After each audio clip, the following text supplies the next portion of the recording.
camarade Alex de Lambert daf doon am lu muy wax ci benn livre bu mu bindoon ne soyez pas gentil mais soyez vrai. Il disait ceci: toute violence intériorisée ou extériorisée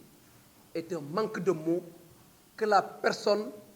cherche dans le dictionnaire pour pouvoir s'exprimer. mooy ne arrogance yaradeku ak xamadi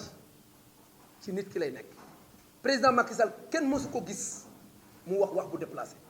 d'ailleurs même ñun loo tax ñu doon taxé de ragal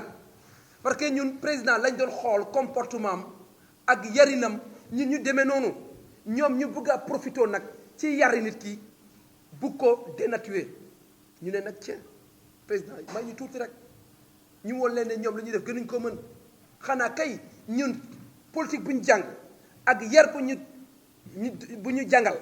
ci politique bi nga xam dañ ko def entre politique gentleman ngay def débat d'idées mais pas de débat de caniveau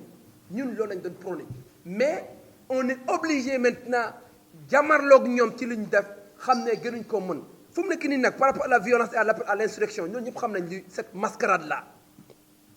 mooy ne saa waay dafa demoon pour dampu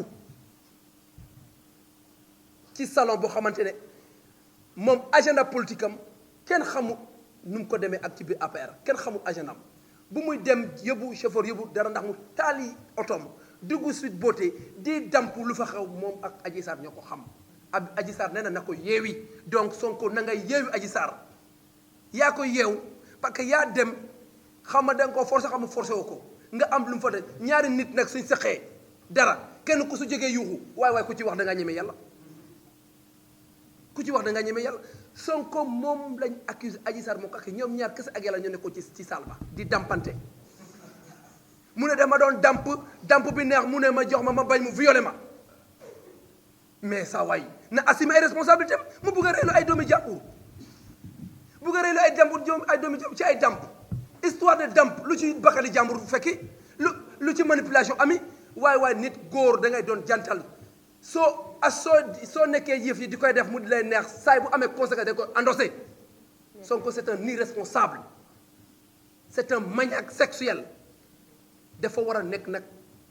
am fit appel à l'insurrection xam nañ ne moom xam nga lu mu bëgg moom su mën a am sa possibilité pes président pour ñu tëjee ko atteinte à la sûreté de l'État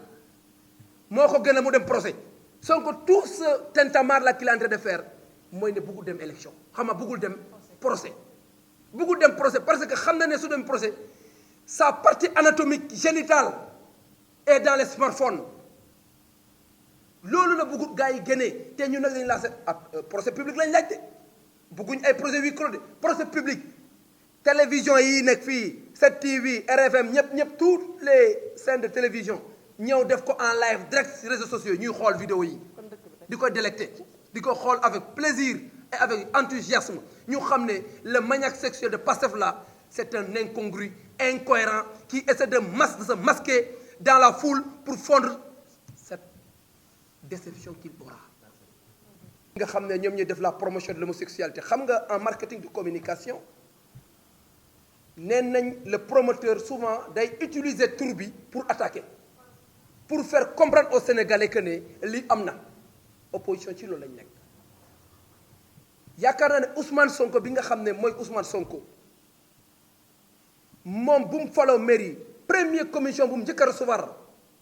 mooy loge bi nga xam ne moo nekk loge de Paris di daganal góor jigéen Sénégal moom la njëkk a recevoir mairie fii Ziguinchor kooku mooy valider mariage homosexualité bu nekk France yor propagande homosexualité section Afrique kooku noonu la Ousmane Sonko recevoir. yéen journalistes yaa leen di wax kenn ci yéen kaasu ko Ousmane Sonko moom dafa recevoir moom moo njëkk a recevoir loge homosexuelle yi nga xam ñoo nekk France ñoom ñu daganal mariage homosexualité France mu ñëw fii recevoir ko Ziguinchor dem nekk ak moom ay guddi ak bëccëg pendant 2 à 3 jours ñu jóg a ñibbi kooku suñu amee agenda homosexualité Sénégal kooku c'est l'instigateur c'est le prototype c'est leur ambassadeur au Sénégal c'est cette opposition là qui sont là entre opposition bi nga xam ne ñoo fi nekk di tudd tur boobu noonu tur bu salté boobu ñoom ñooy def la propagande en réalité de l'homosexualité putain ci lekk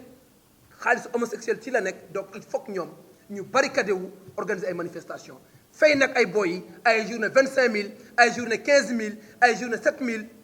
pour ñoom ñu ñëw manifestation président dafa leer lu mu wax bu mu demee OCDE nee na leen Sénégal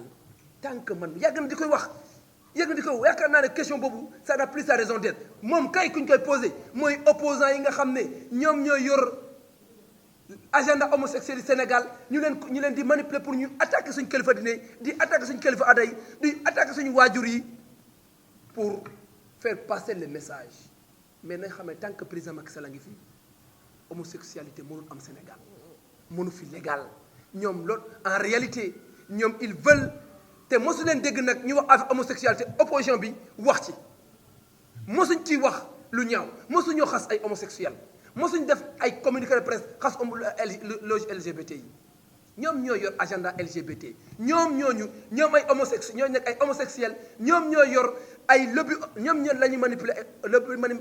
homosexuel ñoom la ñuy manipuler pour déstabiliser Sénégal parce que xam nañu Sénégal nanguwuñ ko suñu fondamentaux bugguñ ko suñu constitution def ko incriminer ñoom ñoo am envie bugg a esnober les Sénégalais bugg a nax Sénégalais c'est cohérent prétentieux ñoom ñoo nekk fii pour faire véhiculer le message des LGBT mais loolu ça ne passera pas ça ne marchera pas parce que nous avons compris te Sénégal nañ xam ne président Macky Sall tant que mu ngi fii loolu du fi moo nekk waaye nag ñoom ku leen jox as tout pouvoir xam ne suñ doom yi ak suñuy rakk yi jigéen yi dinañ am problème parce que respecté wuñ jigéen nawloo jigéen te ñoom sax faalewuñ jigéen parce que ay homosexuel lañ ñu kilifa ak suñuy waajur te ñuy dugg pale ñëpp ay kilifa lañ ñu nawlu leen ñu jàngee fu ñu waree jàng uutee xam-xam fu ñu ko war a uutee nekk ay nit ay citoyens moo dañoo xamante ne ils font partie des gens qui sont en train de semer les édifices de l'émergence de notre cher pays ñooñu soo toogee leen di saaga yaakaar naa ne fekk na moom dañ yaay ju baax moo ko jur ku yaay ju baax jur doo saaga yaay jàmm ku ndey gu baax jur ñu jure la ci njureel bu baax ci njureel bu honnête waroo se permettre di waxi ñaaw yooyu ci ay femmes sénégalaises man def ma métti na ma trop te bala doo xam ne man su nekkoon ne face to face dama ko door gon dem tëdd kaso dama koy rey ba pare ne leen jébal sama bopp prison parce que lu mu def ñépp la saaga Sénégal Soxna Jaara lañ xam Maam Asta lañ xam ay kilifa yi diine képp ku nekk fii kilifa muy président muy marabout muy keneen jigéen moo la jur donc famille ngir yàlla war su yéen politiciens yi respecté leen jigéen ñi Sénégal ñooñu jur suñu waajur lañ nous devons se prosterner yàlla sax war a jàmm waaye war nañ a jàmm suñu waajur parce que sonn nañ ci ñun dañu ëmb 9 mois nampal ñu 3 ans ñu téye ñu di ñu tete dugal ñu école ñu jàngal ñu nekk ba toll fu ñu toll nekk ay góor yàlla kooku soo ko fayul waroo ko saaga ngeen bal ma am xam nga question de démission ça émane de la moralité individuelle nit ki li muy sentir ba dugg ak li muy sentir ba génn kooku mënoo ci wax man li ma gëm man mii en tant que coordonnateur national des jeunes cadres il n'existe pas un seul jour ou bien que je ne défends pas le président par mes écrits ou bien aller à la télé et l'ensemble des militants de l'Alliance pour la République et les responsables font pareil. Combien de gens sont dans l'Alliance pour la République et n'ont pas été investis? La politique, c'est l'engagement, le dévouement, la loyauté, l'abnégation et le désintéressement. Man lii la xam ci politique te yaakaar naa ne suñ camarades yépp nag comprendre nañ exactement nu mu fi demee. Le camarade qui a démissionné hier, c'est un ami, je l'ai appelé parce qu'on a eu à faire des combats, à porter beaucoup de combats, à mener beaucoup de combats pour le président de la République. Je demeure convaincu qu'il ne peut pas quitter notre bateau. Il ne peut pas quitter et il ne quittera pas. Il sera là et il va rester. Parce que je sais que, fort intérieurement, il ne croit qu'au président Macky Sall. Quels que soient les intrigues et les manipulations, il ne croit qu'au président et il restera là. Il ne va pas quitter. Et c'est que l'appel que je lance à tous mes camarades de l'Alliance pour la République et la mouvance présidentielle élargie, notre dénominateur commun, c'est son excellent monsieur le président Macky Sall. man du ministre moo ma humilier du DG moo ma humilier du PCA moo ma mën a humilier tant que président mu ngi fi nekk loo ma wax garaawul